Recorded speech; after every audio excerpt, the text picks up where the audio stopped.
Assalamu alaikum wa rahmatullahi wa barakatuh, coach. Wa alaikum salam wa rahmatullah. Aujourd'hui, malgré peut-être la défaite, apparemment, on peut dire que vous avez montré une bonne image. Bismillah ar-Rahman ar-Rahim. Bonne image, oui, peut-être, mais je vous le dis, pour ces fans qui sont venus, je suis très triste aujourd'hui parce que des gens qui aiment le club, qui sont venus, je ne sais pas, de kilomètres, 3000 ou plus de kilomètres qu'ils ont. Même on a fait un match, j'ai voulu qu'on leur donne la qualification, il était dans nos mains, je vous le jure. S'il n'y a pas de petite faute de placement en premier temps, si on a entraîné à 0, peut-être le match autrement. Mais Dieu a voulu ça, on doit accepter, Peut-être on a fait une bonne prestation, mais sans qualification, peut-être ça ne vaut rien. Parce que les fans, leur déplacement était un peu, pour nous, un peu lourd. On doit leur donner la qualification. Peut-être on n'était pas là. On va peut-être le récompenser une autre fois, Inch'Allah. Mais je suis triste pour la non-qualification. Dommage pour... Coach, vous êtes triste et apparemment, est-ce qu'on peut dire que vous avez un sentiment de regret pour le match aller? Parce qu'à domicile, peut-être il y avait quelque chose à faire beaucoup plus. Regardez, je vous le dis, Singida, le match aller, ce n'est pas Singida aujourd'hui. Rayon Sport, match aller, c'est pas aujourd'hui. C'est le football. Chaque jour, est-ce que Rayon Sport, c'est le match de Vipers? Chaque jour, c'est le match aller, on n'était pas en forme. Je vous le dis. Et Singida, c'est une balle arrêtée, le but, on a pu peut-être égaliser, peut-être si je vais revenir, peut-être je vais faire autre chose, c'est ça dans le football. Mais je vous le dis, on a fait une stratégie pour le match aller. On n'était pas au niveau de Rayon Sport ce jour-là. Si je vais revenir, peut-être je vais faire autre chose, peut-être, mais ça c'est fini. Est-ce que Singida, ce n'est pas le match comme le match aller? Peut-être nous, on est aujourd'hui en forme, mais Singida, chaque match a sa réalité, je vous le jure, chaque match a sa réalité. Pour nous, le match était dans nos mains. Et alhamdoulilah. Coach, pour le moment, avec l'élimination, donc la suite c'est pour les compétitions domestiques à la maison. Est-ce qu'on peut dire que vous allez vous appuyer sur ce match? Peut-être des changements qui ont été faits? Bien sûr, bien sûr, bien sûr. Non, regardez, chaque chose positive, on va s'appuyer sur elle, on continue. Bien sûr, nous on fait des expériences pour voir la meilleure formule.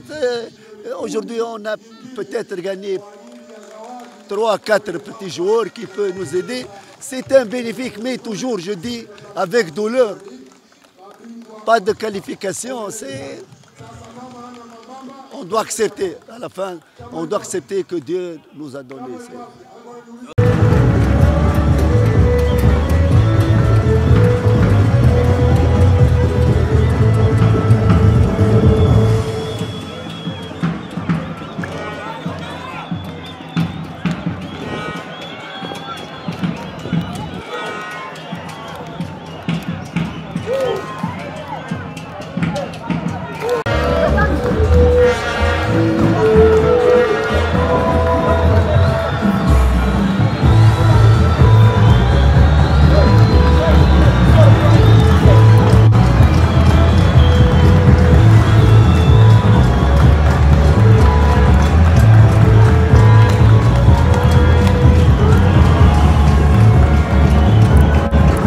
Tumunani na 0788 hano nahoze mbona abakunzi ba Ruago barimo rwose umuyovu ukomeye cyane yitwa Kagabo Haruna bakunda kwita Jembe,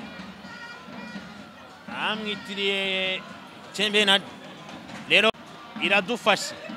Ese biragenda biti ibyo byose nibyo kwibaza. Attention, reka turebe Timimana Emmanuel Kabange, ese barishura byibuze batane iryo shema ryo kwishura, ariko nabwo biranga. Andrew Firu Munyazambia wasimburaga Kratos Chota Chama, Munyazambia mwene wabo. Mohamed Damalo Kamala aramubwira ati nta kibazo kabisa, defanda neza. Orson Waku Malanga ubona ko yahindutse, burya kinnye nabi Kigali yarebye Elvis Rupi uko yabigenje Orson Wakumalanga nawe azari hejuru. Attention reka turezamuka neza ikosa rikorewe umukinnyi wa Singida Black Stars yari ani kufra iminota y'inyongera mu kanya match iraza kubirangira. Iyi ni Radio Rwanda, abantu bajya twereka ko badukurikira ari benshi kabisa nabo gushimirwa. Isa president avuga ati hano tizet kabisa aho Rayon Sport twari turi kumwe nayo ariko ntibyakunda. Hano benshi bagiye kasavuga bati ibintu ni sawa ni salama salmi.